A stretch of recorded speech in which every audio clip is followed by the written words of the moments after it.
Tonight, Chris takes a drink. SP takes a drink. And I make an obscene gesture. Oh, and SP also reviews a car. See, this whole intro joke makes more sense now, right? This and more in this week's show. I'm Michelle Ely from the Starling Tribune, an Arrow TV show fan podcast, part of the Gonna Geek Network, just like the show you're checking out now. Shows on the network are individually owned, and opinions expressed may not reflect others. Find other amazing geeky shows at GonnaGeekNetwork.com.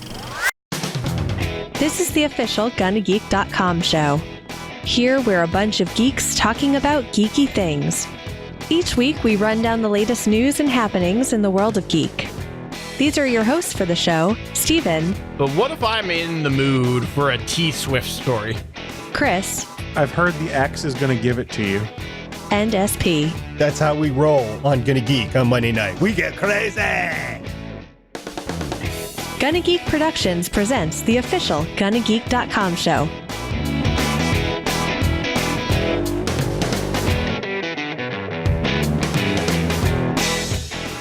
Welcome to episode 290 of the official GonnaGeek.com show. I am Stephen John Drew, and I am pleased to say Chris Farrell has not been usurped yet. Yet. They will replace me soon. One day, that's the hopes and the dreams. But we've also got, of course, none other than Star Master General, Stargate Pioneer.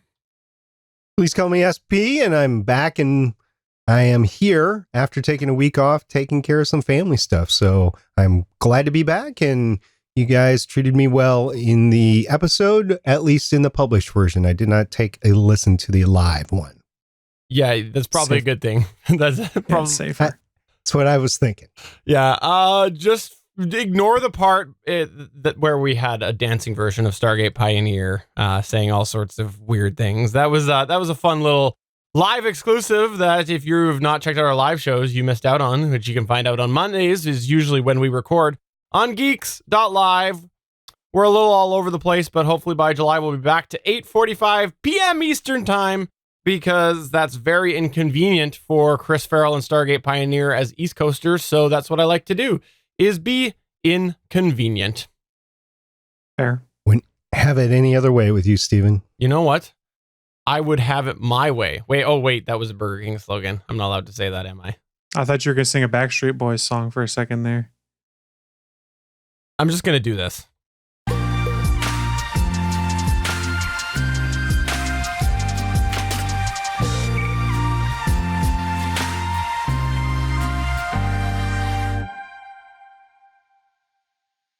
All right, let's start off with some fun news out of the world of E3. I believe that E3 is actually something that is Chris Farrell puts on himself every year. He rents a hall, starts things up himself, has a little bit of a get together with a couple of friends, right? Is that what E3 is? The Backstreet Boys, actually, because we know how much you wanted to talk about them. So much you transitioned straight to the news. But yes, E3. It began this weekend. There is a boatload of stuff that is going on. Even as we speak right now, they're unveiling things at E3. Where things get interesting, though, is Sony is not at E3 this year, meaning gave Microsoft a primo positioning on Sunday, June 9th, to go and talk about some of the things that are coming to the world of Xbox and PC. What? So let's talk a little bit about some of the stuff that came out of Microsoft's E3 press event. Why am I doing this one? Because I live tweeted it, because it's the one I was most interested in. And it's Monday of E3 week right now, so there hasn't really been any other major events. So diving in to Microsoft's E3 event, they showed off 60 different video games during their E3 event that was about 2 hours long. 60. That is a lot of games. We're not going to touch on every game in this show because we would be here all night. I was going to touch on a few games and then get to some of the bigger announcements that'll impact Microsoft gamers. So what you said is you've made a couple selections to touch. Is that what you said? If that's the phrasing you choose to go with, that is the phrasing we can go with, sir. All right, So 60 games. Are we talking like Space Invaders? Are we talking ET, Pong, maybe? So it is a variety of Xbox or Microsoft Game Studio games. It is a variety of third-party games. It is a variety of indie games. They ran the gamut as to everything they had. They did not, however, show any sports games off that I recall. They're probably leaving that to EA and their other partners who make sports games. But one of the things they did show off that a lot of people were excited about is they teased a bit more for CD Projekt Red's upcoming game, Cyberpunk 2077. If you're not familiar with CD Projekt Red, there's one game series I should mention that they make, and then probably most people will know who they are. They make the Witcher series, one of the biggest critically acclaimed RPG series that's out there. That's by them. They're doing an RPG set in a cyberpunk future of 2077. Now, this normally wouldn't be such a big deal, but we got two unveils on this that had people really excited. First of which is we know that Cyberpunk 2077 is officially dropping on April 16th, 2020. So those of you here in the United States, pay your taxes, then play Cyberpunk 2077. You'll be good to go. It's all about the same time. But in what was a really astonishing and kind of fun reveal, they revealed that yes, they do have some celebrity cachet in this game. Keanu Reeves will be playing one of the characters in the game, and he was actually at E3 himself and was geeking out over the fact that he's in this game and the kind of stuff that was going on. So it was kind of fun to see the ongoing Keanu renaissance spread its way over to E3, and I was super excited to see how excited he was and how well the fans reacted to him. My official headcanon, however, is that John Wick has somehow made it to the year 2077. It's not Keanu, it's John Wick. There's memes about that. You just stole that from a meme. I said that when the show was going on. No, you stole that from a meme. Okay. One of the memes I saw was WWKD. What would Keanu do? That's a good one. Yeah. Last year at E3, Microsoft announced the acquisition of a ton of different game studios. I think they only announced one new game studio acquisition this year, but it's a pretty good one. Microsoft has officially acquired Double Fine Productions. Why might that name be familiar? They're the makers of games such as Psychonauts and Brutal Legend, and then they showed a trailer for Psychonauts 2, meaning it will be an Xbox and PC exclusive now. So if you really dug the first Psychonauts game and you want to play the sequel, better have a PC or an Xbox. It did look quite delightful, though. Next up, they did also announce that Gears of War 5, which is only entitled Gears 5, will be hitting the streets on September 10th, introducing a new version of Horde mode and also another new multiplayer mode with 3 gamers cooperative called Escape. They showed off a little bit of this escape mode on stage. The concept is you and your team are running into an enemy encampment. You have to set off a bomb inside and then escape at the same time without being killed. So, hey, could be fun. They are demoing it now. There will be a beta for it in July, I believe is what they said, where people will be able to get in and play. It will be an open beta. And if this is really your jam, they also announced they're doing a skin pack for Terminator Dark Fate where you can play as a Terminator.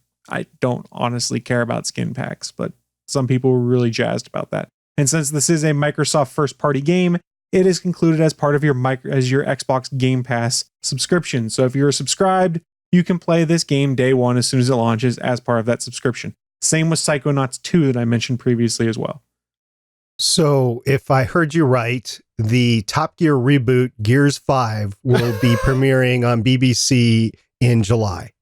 Exactly. Okay. What I picked up on was that Chris Farrell is not much of a skin pack guy because he likes to show all of his skin as it is. You weren't complaining. Fair enough. Let's move on. These ones are real quick. They did announce that Sega's online RPG Phantasy Star Online 2 is finally coming to the West. Will be playable on Xbox One and PC, free to play when it drops in spring 2020. It's already in Japan and things like that, but it is coming here. It will be cross-play compatible, meaning if you're an Xbox gamer, you can play with PC gamers and vice versa. So a lot of folks excited about that. Let's go old school for a second. Age of Empires 2 Definitive Edition. They took the classic Age of Empires game, remastered the audio, releasing it with 4K graphics as well. Drops this fall for PC. We totally went old school, but the Age of Empires games are amazing. I wish they would make a more modern day one. Instead, we just get a reskinned, updated one. One last thing I did want to mention in regards to gaming news. We'll save the last big thing for gaming news until later in here. In what should surprise a lot of folks, we know Borderlands 3 is coming out next year. Borderlands 2 came out like 5-6 years ago. They announced a free DLC pack for Borderlands 2 available today. Now, it is only free for the first 30 days. So if you have Borderlands 2 or Borderlands The Handsome Jack Collection, you can pick up this DLC for free. It's called Commander Lilith and the Fight for Sanctuary. It is basically the story that bridges Borderlands 2 to Borderlands 3. So a game that's like 5 or 7 years old just got a free DLC pack at E3. That's pretty cool. Is it Borderlands or Boring Lands? Oh, I see what you did there. That's a legitimate question. I've never played it before. It's not a shot. Borderlands is awesome. It's what began this looter shooter craze, basically, that everyone talks about nowadays. Borderlands is kind of what started that RPG based looter shooter craze that then blew up. The Borderlands games are a lot of fun. Wasn't Cody Goff obsessed with Borderlands for a while? I don't remember how much Cody was obsessed with it, but my former co-host on the All Things Good and Nerdy show, Naki, is a huge fan of Borderlands. She's actually the one that got me to start playing this game. That's right. I forgot. That's because I mix the two of them up all the time. Cody and Naki. They're so similar. They are indeed. Both in Chicago. Yes. So let's get into the real big meat here. There's 3 big things I want to touch on. First of all is the updates to the Game Pass service. Microsoft added a bunch of new games to Xbox Game Pass the same day of E3. That included Metro Exodus that recently came out, Borderlands, the Handsome Jack Collection, Batman Arkham Knight, a variety of other things. They did also announce Xbox Game Pass for PC, which is available in open beta right now.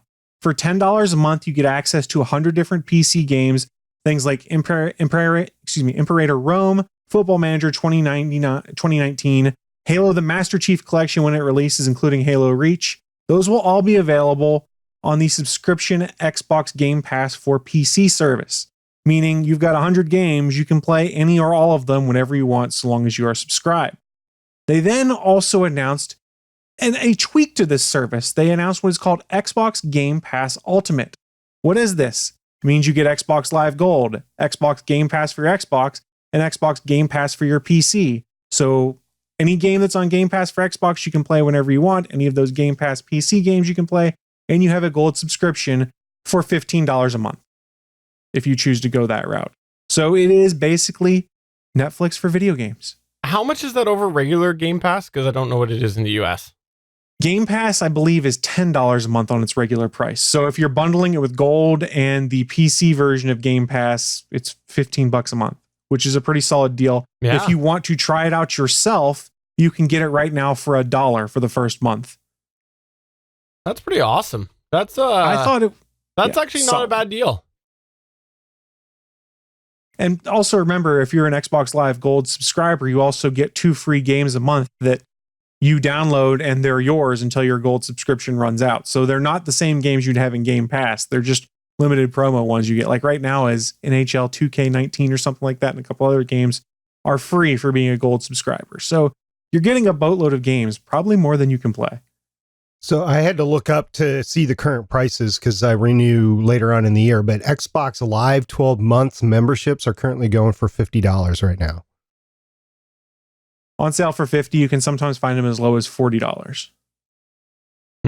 Well, now I'm all sorts of confused of what I'm going to do, because I was just talking with you yesterday, Chris Farrell, and I don't think I fully wrapped my head around this Ultimate thing until you explained it now. And I thought I was going to get all locked into my services there, but I think I don't know, can this be bought annually now? Or if not? Yes, it can be bought annually is my understanding as well. And the Game Pass feature is going to be really cool when you start looking at what they're doing with their Project xCloud, which they talked about a little bit before now.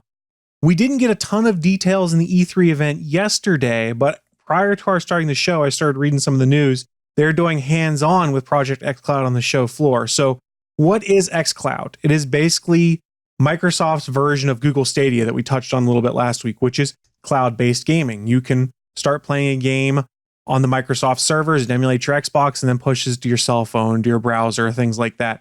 But in this case, Phil Spencer made a point of saying you can also turn your Xbox One into your own personal and free xCloud server. Whether you're using a console in our data center or your console at home, this October, you'll be able to use our hybrid gaming cloud play to play your games wherever you go. So October, xCloud hits beta. And there was a lot of reading into things, people trying to understand what was going on. There is probably going to be a subscriptions component of some type if you want to play via their cloud servers. But if you just want to use your own Xbox as a remote server to set up your games, you're good to go. And you can push things out that way. Was that all of the news from E3 this week? I had one more bit of news real quick also as we discuss the xCloud stuff. Ars Technica was on the showroom floor today playing with a Galaxy S8 and an Xbox controller paired together, playing Halo 5 via xCloud. And they did some rudimentary timing using a high-speed camera that did 240 frames per second video. They found out that the latency, the time between a button push and the first movement on the phone screen, was 67 milliseconds. Why is this significant? Because Digital Foundry found out when they were playing Google Stadia and other games similar, they were getting about 100 milliseconds of lag. And when you play Halo the Master Chief Collection on your local Xbox, you get about 60 to 65 milliseconds of lag. So the lag due to processing from a cloud server, it's minimal at best. And now, bear in mind, people were concerned, how is this set up? They were hooked into Microsoft's Wi-Fi on the showroom floor, and the servers for Project xCloud were not in Los Angeles, but were in San Francisco. So there was some geographic distance there. It'll be interesting to see how this scales up as they do more and more. So they were on Microsoft's Wi-Fi that Microsoft set up the protocols and the priorities. Okay, cool. Just make sure the only stuff on it was the Microsoft stuff on the showroom floor, but there is going to be a lot of interference and a lot of other Wi-Fi connected devices there. It's an interesting showing for a beginning demo.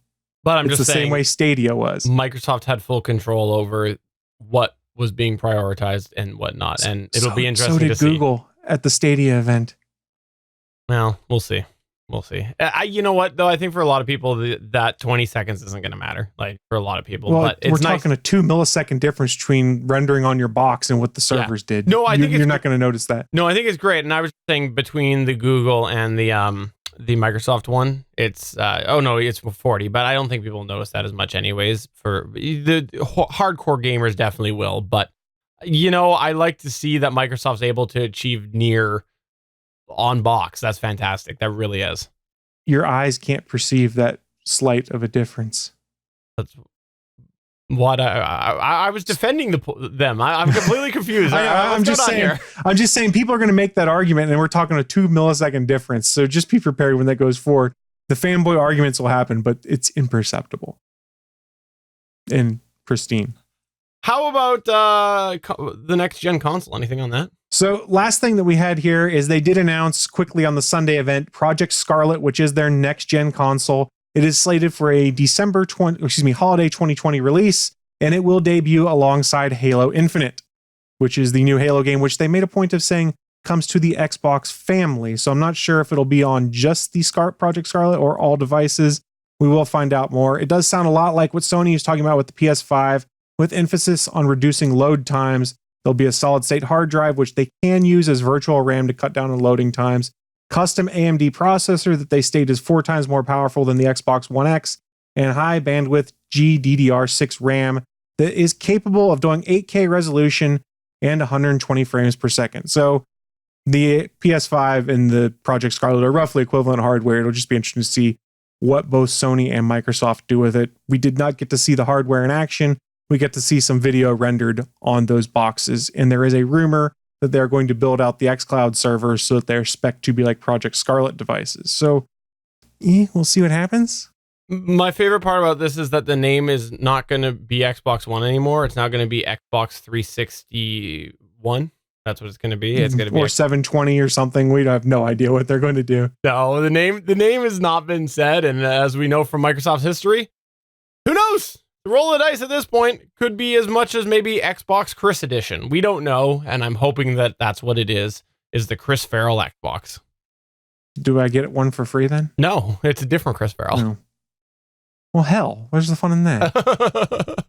All right, well, moving on to the next news point here. Stargate Pioneer. And by the way, Chris, thanks for rounding up all that news. There was a lot that went on, and we appreciate you bringing it to us so that we can all love Microsoft and talk about how awesome their controllers are and superior to Sony in every way.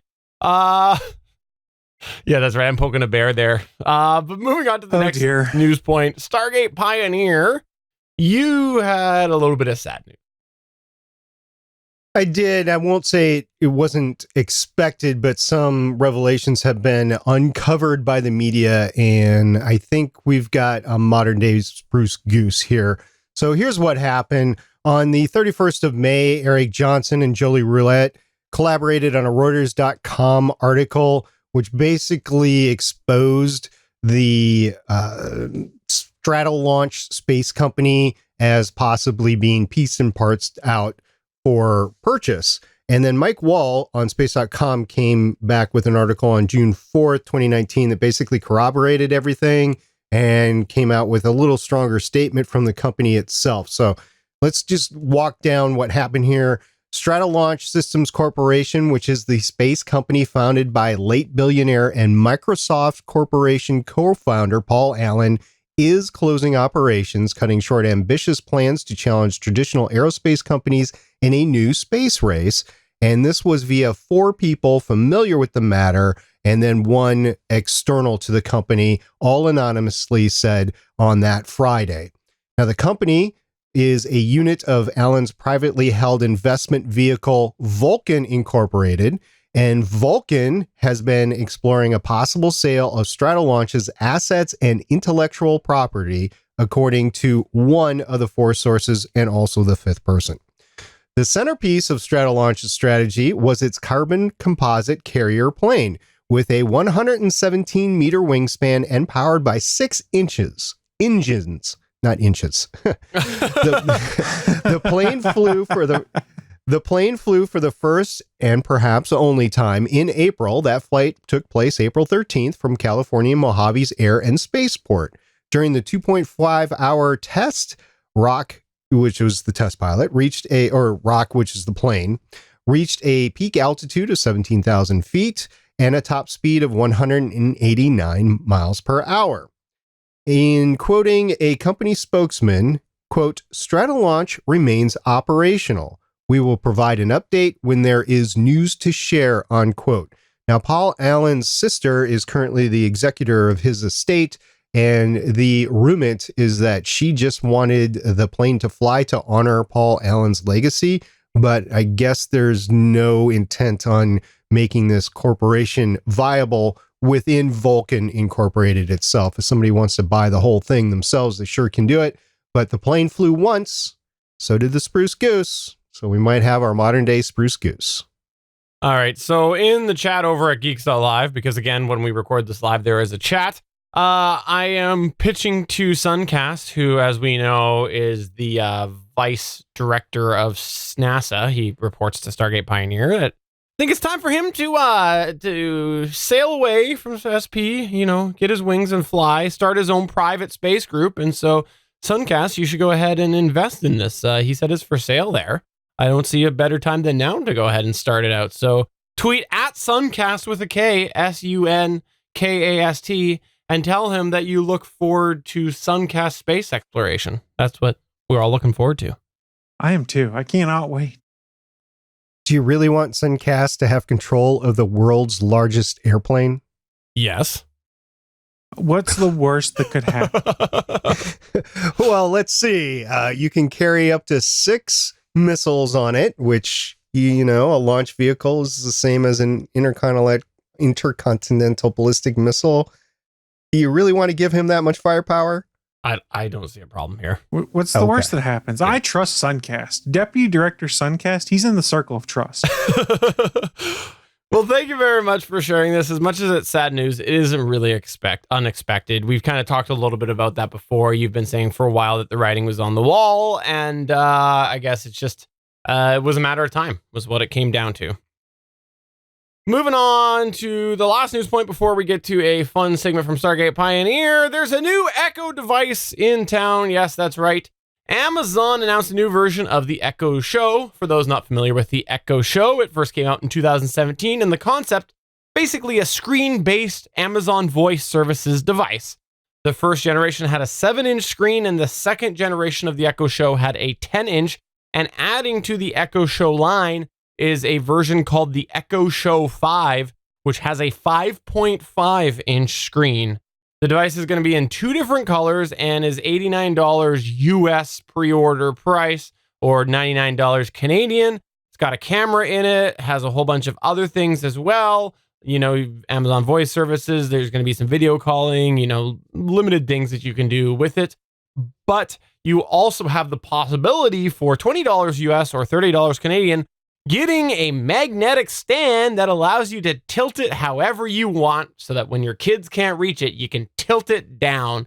And the reason I wanted to bring this up is, number one, I think the price point's not bad for an Echo Show device. I think for under $100, not bad. Screen size, I think it's also can maybe be a little bit bigger, but I think that it's going to fit people's places a lot better next to the bed, tucked under their cabinets, like in their kitchen.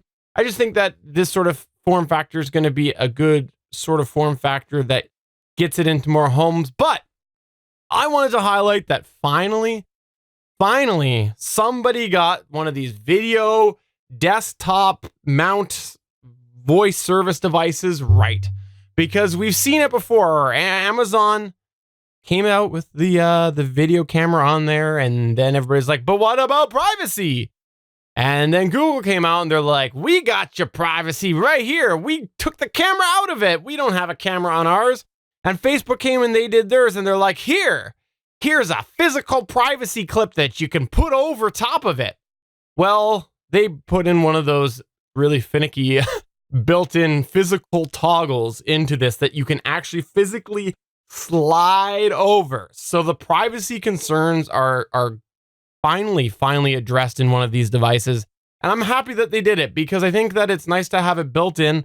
I agree with it not being motorized. I've heard some people say, well, you should make it motorized, but that just brings back the whole privacy concern thing again. So for people who want to have the privacy concern about the video, you've got your physical toggle. This was an obvious answer to all of these devices years ago. So it took everybody way too long. They make like $4 little things to put on your freaking phones and your tablets that do just this. So it took too long. I probably still won't get one. Let's remember though, the Google Home Mini, the Google Nest Hub, I think they call it now. Yeah, doesn't have a camera built into it. That's what I said. That's how by design. Which is nice. No, it was not nice, and that's what I literally just rallied it against it, because you should have the option for the video call.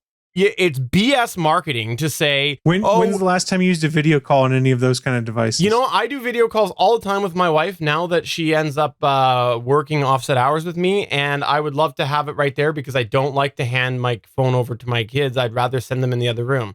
I think that for elderly people, it's great. Send them in the other room. Yeah, I'd rather Steve was like, go away, I got podcasting to do. Pretty much. I think that your situation, you probably don't have it, but there was lots of situations where that video call, and I said it when it came out, I think that it was a cop-out from Google, and they should have just built it in. In fact, my dad bought one of these, took it back when he found that it didn't have it. I kid you not. He did just this weekend. The whole camera thing in this is damned if they do, damned if they don't. Because if they don't, people are going to get mad. If they do, people are going to get mad. No, they're not. The physical switch. They are. The physical switch just solved the problem. How many people got cranky about the fact that the original Echo shows had cameras on them? There was no. Did you hear what I just said? The physical switch solves it, because now you have no privacy concerns, because if you care about it, you flip the physical switch and it cannot be undone. There's no. I understand that. This is the win. This is the ultimate win. Well, you two are obviously not really concerned about the physical need for security because you were taking your shirts off on the podcast last week. See, true. I listened. Yeah, no, I think that this is the solve, and I think that this is the best route, is to have the physical switch, have the camera, then you get the best of both worlds. That's why I do think that somebody got it right. Let us know what your thoughts are on this. Again, I think there's probably only certain people that will use this, but it is something that I would absolutely use. But again, probably not going to buy one.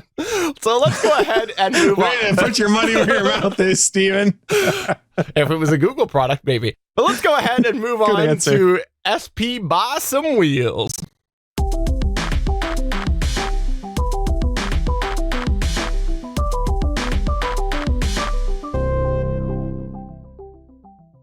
Last month I had a problem, and the problem was my car from 2007 was no longer viable to fix. I'll spare you all the details, but you do that calculation of, okay, if I fix this, this, and this, is it still under the value of the car? And will I be able to keep it for a certain amount of time before something else goes wrong? I just couldn't do that anymore. So went ahead and looked at buying a new used car. And what we did is we found a 2017 Jeep Compass Limited. Now, I know what you're saying. I know, SP, what about the GMC Sierra 4x4 crew cab? Well, I actually looked at one of those too, but since this was an out-of-cycle purchase, I had to go a little bit smaller. And besides, this car is ultimately going to be my spouse's car. So she got to choose. And then I'll get to choose mine. Can I ask you why you have to state the obvious? Because you just told me that this car was not a bicycle or a motorcycle. You said it was out of cycle. It's pretty obvious that it's not a cycle. Well, you know, if it's not timed right, it'll be out of cycle. And then, you know, you'll have all sorts of engine issues of it misfiring and stuff like that. Anyway, so I got this 2017 Jeep Compass Limited. It was a sweet deal, really, really low miles. And, you know, you're not buying it new. So it got tens of thousands of dollars off the purchase price. And I got something that was really cool. So the objective going into buying the car was just to get something that was affordable. When we got on the lot, the requirements changed. It was, I must have leather seats, not me. I mean, they are nice on the Tushy. Yeah, so heated leather seats. So we quickly discarded the vehicles we were there to look at. We're like, okay, we're going to look at that one. And honestly, as far as how it drove, how it was put together, it was the best option that was available to us. So we're going with it, at least for now. My spouse used to have a Jeep Grand Cherokee Limited, so she's all in on this and everything. And I might say that this is the first car that I bought that I'm driving in 13 years. I have purchased 4 other vehicles, but this is the first one that I bought in 13 years for me that I'm driving at least for a couple of years. All right. So the requirement, as you heard, was all-wheel drive and heated leather seats. Those were the 2 requirements. I didn't say all-wheel drive before, but that was one of the requirements. And the other requirement was heated leather seats. So I just looked past absolutely everything else. And it wasn't until I got home that I discovered that the Jeep Compass Limited had access to Apple CarPlay and also compatible with the Google Android Auto. Now, I don't have an Android, so I couldn't test that out, but I have been testing out the CarPlay. So that's what we're going to talk about. The Jeep also has compatibility with Bluetooth. It has Beats premium speakers. And the system, the onboard OS system, is called Uconnect, and it has an 8.4-inch display, which for me, coming from a 2007 vehicle, I was like, whoa, this is awesome. I actually have a display on the dashboard. I mean, this is a whole nother round of car. It's keyless, so, you know, you push the button. I have driven those before, so this wasn't a complete alien to me. But yeah, it was awesome. And I've taken it on a couple long trips already just because they were coming up in the cycle. I don't know if my other car would have made it on these trips. So it made it possible. And it wasn't until I was looking at the sticker, like I was saying, the original window sticker, which you can get on your Carfax these days, by the way, they actually upload the original window sticker. I did not buy this new. It's 2017 model, and it's right now it's 2019. So I saw Apple CarPlay. I wonder how that works. I had no idea how it works because I was just going to do the Bluetooth integration with it. Well, it turns out that in order to get the CarPlay to work, you actually have to physically plug it into the USB port that's on the dashboard. We'll get to that in a second, but it took me like a week to figure that out. So yeah, bad on SP for not checking it out, but I was busy. I had graduations going on and everything else like that. So I get a little pass on that. In all fairness, it's a relatively recent development that there's CarPlay headsets that actually don't have to be plugged in. So you're probably thinking of what you've heard in passing on current people talking about CarPlay where they don't have to do that. And with this being a slightly older car, that was before that was possible. Right. So I looked into the CarPlay history, actually, and it goes back to an iOS 4 feature, which was called iPod Out back in 2010. There was some initial collaboration with BMW in 2011.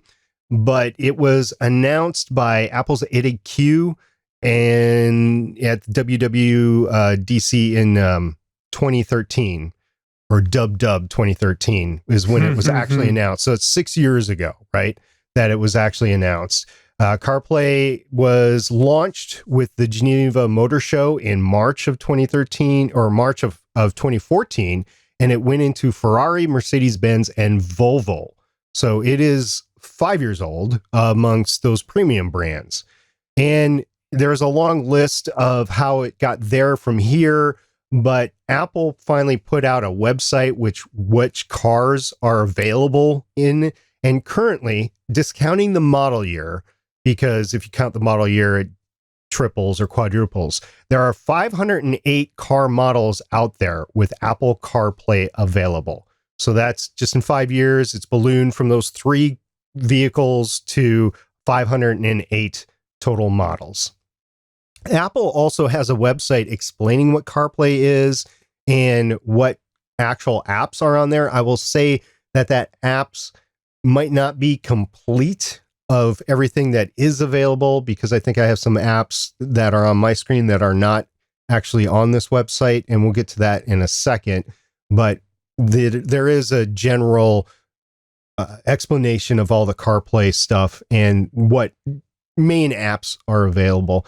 And not all apps that you get on iOS are compatible with CarPlay. And this is something else that I learned. CarPlay is not inherent in the car itself. It is actually within your iOS. So it's a feature in your iOS to basically display a second screen that is inherent on your phone. So if it updates, you just have to update the phone. You don't have to update the car. And this is a concern for a lot of people. They're like, I don't want to take my car in to update anything. Like the internal navigation, the maps that can cost money to actually update, and everybody's using their phones now anyway. So this is the same thing. It's the CarPlay interface itself is what is updated on your phone and not on the car itself. The car does have a link to CarPlay in its internal OS, but it doesn't control the phone. Your phone is actually controlling the OS as you're going along. So what have I experienced so far? So remember, I'm coming from a 2007 car that didn't have a USB plug to put in external devices. This is an absolute driving experience game changer. There's no question about it, because you don't have to have your phone on one of those air vent clips that is facing you with a smaller screen. It's actually integrated with the car. It's basically, as I said, a second screen for your phone.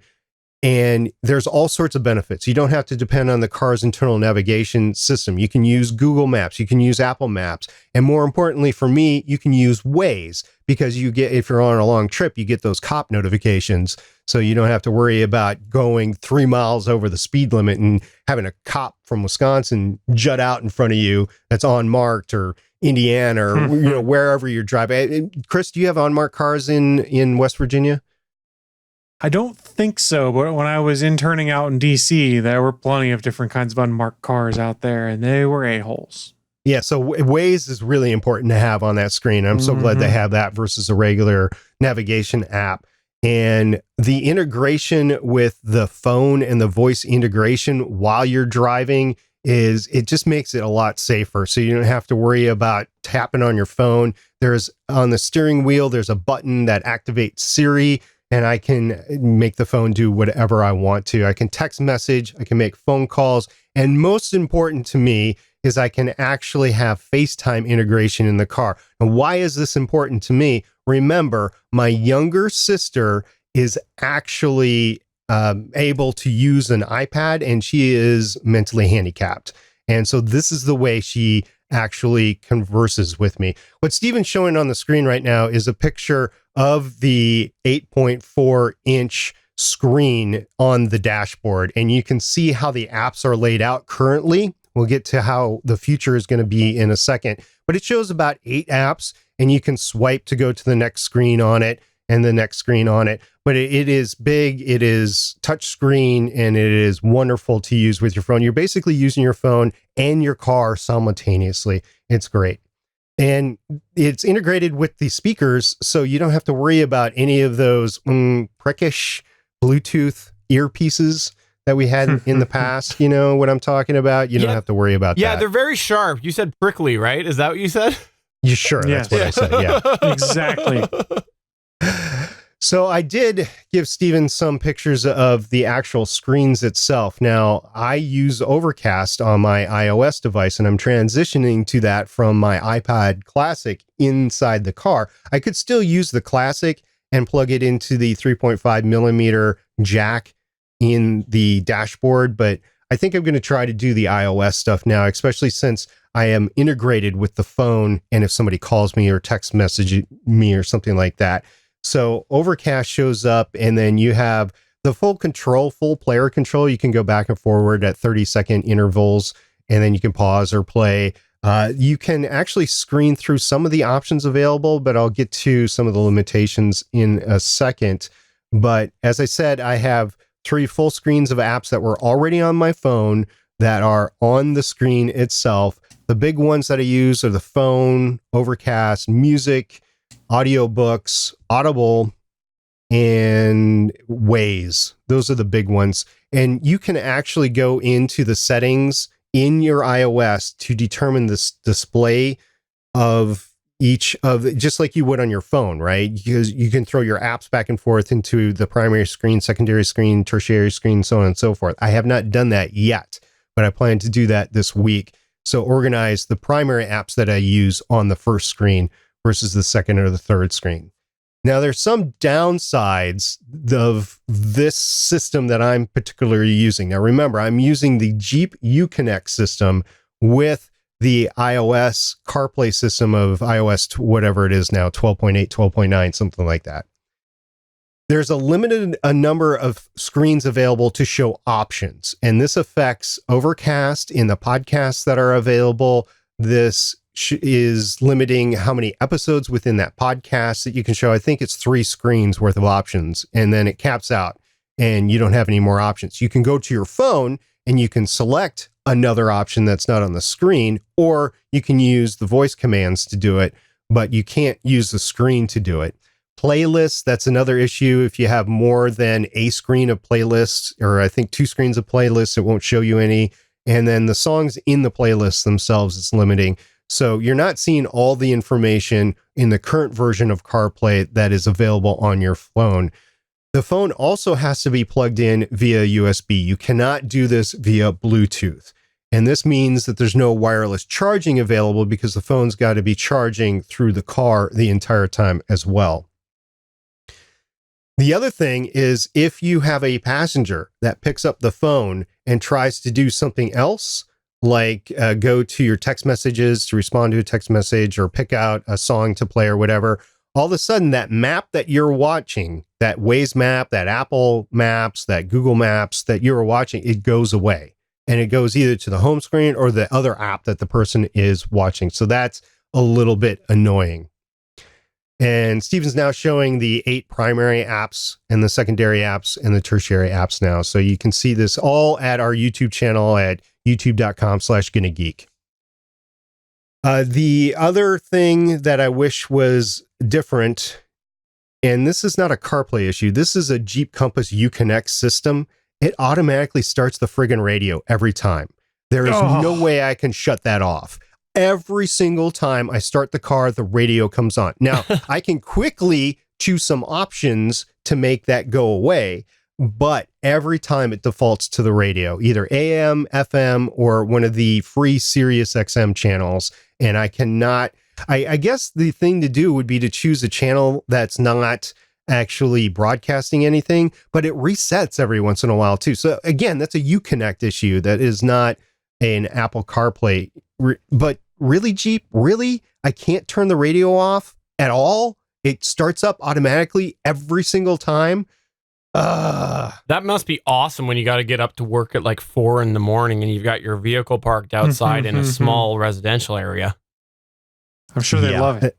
And that has actually happened. It's funny that you say that, but that has actually happened since I bought the car. I'm very quick to turn the volume down. And the Jeep Limited series actually has a volume button on the backside of the steering wheel. So Nice. if you just have your hand on the wheel, you can quickly get it down that way. At least though you don't regularly visit like a quiet lake property or something like that where there's all sorts of neighbors and oh wait a minute, what did you just tell us a minute ago? Oh yeah. I went to the lake in Wisconsin, and I got up early in the morning to leave because that's just, you beat the traffic that way. Plenty of construction traffic, plenty of just going back and forth traffic. Okay, so that's a lot of downsides for both CarPlay and Uconnect, but don't worry, both are changing in the future. And in fact, if you have a 2019 Jeep vehicle or Dodge vehicle, the Uconnect has already been updated. You can shut off that dang radio every time. There's a bunch of other options in Uconnect that are available in 2019 that were not available in 2017. I'm just glad to have the system that I have, so I'll deal with it.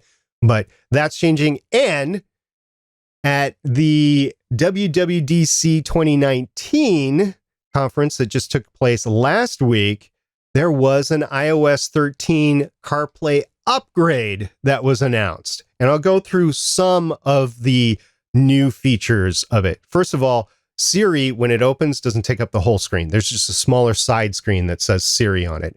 There is an adjustable screen size because not all cars have the same size screen nowadays. You have some smaller, some larger, so it will automatically adjust to the size of screen that you have. It will automatically give you the second video stream support, which is basically showing multiple bits of information on different screens. If you have that, if you have an irregular size screen, there's support for that. Hey Siri is now supported. Like I said, I actually had to push the button to get Siri to come up, but now I can just say those words and it will come up. So that's good. There's also a do not disturb while driving. And while this might be a hassle for some people that want everything available to them at all times, I have one word for you. Well, one sentence for you. Go see Dr. Strange and see what happens when you have an accident, when you're distracted driving. Definitely do not disturb is a bonus, in my opinion, especially if you have teenagers that are driving, right? There is a light mode now. It used to be just a dark mode. If you go back to look at the screens that I showed, it was dark mode. There's now a light mode. There is different places to actually, you can change the settings to change a lot of different options. And most importantly, there's independent app views, which means if you're playing the podcast or if you're watching Waze maps on the screen and you need to make some turns and your passenger picks up the phone and wants to change the song that's playing, and they go to your music app, the Waze still stays up there. So I'm really looking forward to iOS 13. And remember, this is done via the phone's iOS, not the car. So when iOS 13 upgrades to your phone, you'll be able to see the differences on your screen in CarPlay. This is an amazing thing. The only reason I'm not talking about Android Auto is I don't have an Android, but that has to be as awesome as this. Well, I'm glad to hear your experience overall has been fairly decent. I know you said a lot of cons. I think it's important to always highlight the cons so people can understand, but it sounds like from a day-to-day perspective, the actual Android Auto CarPlay seems to be meeting your needs. Is that correct? That is correct. This is there's a lot of things wrong with this 2017 vehicle that I know are changed 2 years in the future. But this was amazing for what it was. And for a used car, this is like living on the moon. This is going for that jetliner versus the old DC-3 prop plane back in World War II. So this is this is living in the future to me. Okay. And now let's go ahead and see how it goes around our track. Oh, wait. We're not doing that? Are we not doing that? We're not doing either Top Gear or Grand Tour. Sorry. Oh. I swore you threw this thing around our track that doesn't exist. Chris. Well, maybe Gear 5 has a track that they can throw it around. maybe, yes. Chris Farrell, you have Android Auto in yours, don't you? Oh. I do not. My current car does not have Android Auto, but this brought me to a question. SP, you have to have your phone plugged in and it basically runs Android Auto when it's hooked, CarPlay, while hooked into the screen for this use case, correct? That's correct. It has full functionality on its own, but yes, the phone actually has to be plugged in. It can't be done via Bluetooth or wireless. Right. So that's one of the interesting differences, and it's not a bad thing or a good thing necessarily. Android Auto, you don't necessarily have to have a screen. You can just run an Android Auto app on your cell phone and have it hooked onto like an AC vent or something like that, and just have it on the smaller screen that is your phone, which is one of those differences. So, for instance, Steven, I don't know if you have Android Auto or not. You could theoretically play with it by just putting the app on your phone and launching Android Auto when you get in your car. And you can tell it anytime you connect to this Bluetooth, say the one in your car, launch Android Auto, and you can sort of emulate what you would get with these infotainment approaches. And I wasn't sure if Apple was trying to go down that same path as well to say, hey, this gets people with an older car that might not have this head unit the ability to use CarPlay. I hope they go down that path, because I think that's an awesome feature to try and make it so that people aren't trying to pick up their phone and do a bunch of stuff. Make it default to a hands-free mode when you're in motion. That'd be great. I love CarPlay. I love Android Auto. I love seeing what Google and Apple come up with between each other and the competition it fuels. I think it's good for customers all around. Yeah, I have to say that so my in-laws got a vehicle that has CarPlay in it, so I've briefly seen it. I was pretty impressed with what I saw. It seemed pretty responsive, and I think that it's a good thing for them to be, really the manufacturers to be hooking into Android Auto or CarPlay just from the voice dialing perspective, because we know that on phones, Siri, Google, whatever version of Google Assistant is currently available at the time that you're listening to this, they've always, tried to make the dialing work well, make those sort of basic tasks work very well. And then you go and you look at some of the baked in voice recognition in cars, and it sucks. We're like, some of them are good. Luckily, my 2015 Terrain is good. I've seen many cars that are more current than that sucks. So when you're hooked into the actual phone's voice services, you just have a better experience overall, which is definitely what you want if you're going to be using anything hooked up to your car, because you don't want people to have that sort of inclination to reach for their phone because their car isn't doing what they want. So I was pretty impressed overall. So here's the thing that Android Auto and CarPlay solve that people don't talk about as much. It solves this simple fact. Car infotainment systems generally suck. Mm-hmm. So if I want to control my entertainment, I can do it through either CarPlay or Android Auto, and it's a uniform experience from car to car to car. It doesn't matter. I plug in my phone, boop, my CarPlay or my Android Auto comes up. It's exactly what I'm used to, versus trying to be like, well, I rented a Mazda this week for work. I don't understand how to load the right satellite radio channel or hook my phone in properly. It makes it so you're not as reliant on crappy infotainment units from the dealers that are very rarely updated and often become unusable after a few years because they're just clunky. Yeah. I am cognizant that this technology will get old probably in about 5 years, because my previous car, remember, was 2007. It had a DVD player in it. And then when Blu-rays came on the scene just a couple years later, there was no way to upgrade that. I tried several times. There was no way to upgrade it to a Blu-ray. So there was no way to upgrade it. So I'm thinking in 5 years, maybe less, I don't know, since it's 2017, but in 5 years, the phone support that goes into the car is going to change to the point where it might not be interfaceable anymore, and that this won't work anymore. And if we plan to keep the car for 7-10 years, there's going to be a point where we can no longer use this functionality. It's a little sad to me, but for now, I'm using it just fine, and it's great. See, that's going to be the interesting thing, because these infotainment units, like you mentioned earlier, they're basically just mirroring your screen. So my hope is that as long as you can toss a signal out over a USB cable that basically puts the screen on your infotainment unit, you should probably be good. I mean, they're building to a standard to be able to support these things. And until you get to the point that Apple and Google say, we no longer want to support the standard that is this one, hopefully that's not the problem that you think it might be. I'm like you. I think it could be a problem, but I'm hopeful that it is not. My thought is in 5 years, our phone's going to have USB compatible ports. Maybe not. That is actually, that's probably the biggest point right there. Fair point. So if you've got experience with Android Auto or CarPlay or waking up your neighbors at 4 a.m. because your radio automatically turns on, Get in touch with us through any of the ways. You can head on over to gonnageek.com or head over to facebook.com/gonnageek or come by our Discord at gonnageek.com/Discord. We'd love to see you over there checking out, chatting with us. When you do join, please say hi. Don't just come and lurk. We'd love to know what brings you over and talk a little geeky talk with us. Before we go, Stargate Pioneer, Chris Farrell, do you have anything that you'd like to plug or promote? Let's start off with Stargate Pioneer because he was just speaking anyways.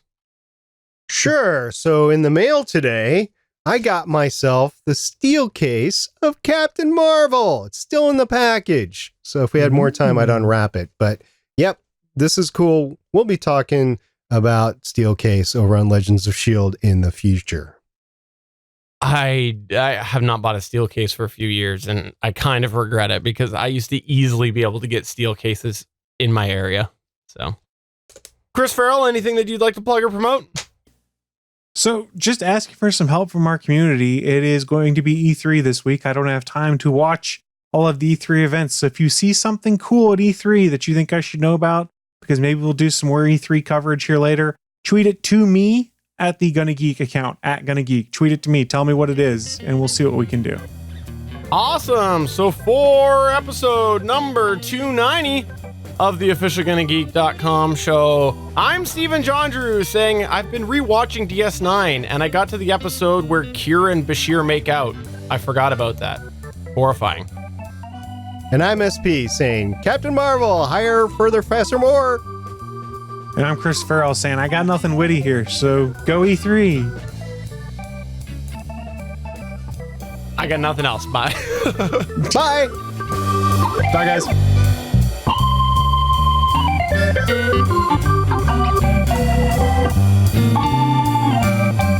Thanks for checking out another episode of the official GonnaGeek.com show. If you like the show, please give us a 5-star review in Apple Podcasts or a thumbs up on YouTube.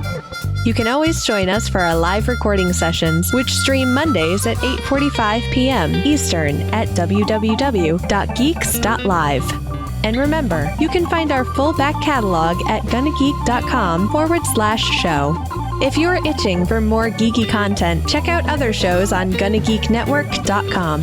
Voice work was by Emily Prokop of The Story Behind podcast. That's it for this episode. We hope to see you back again next week.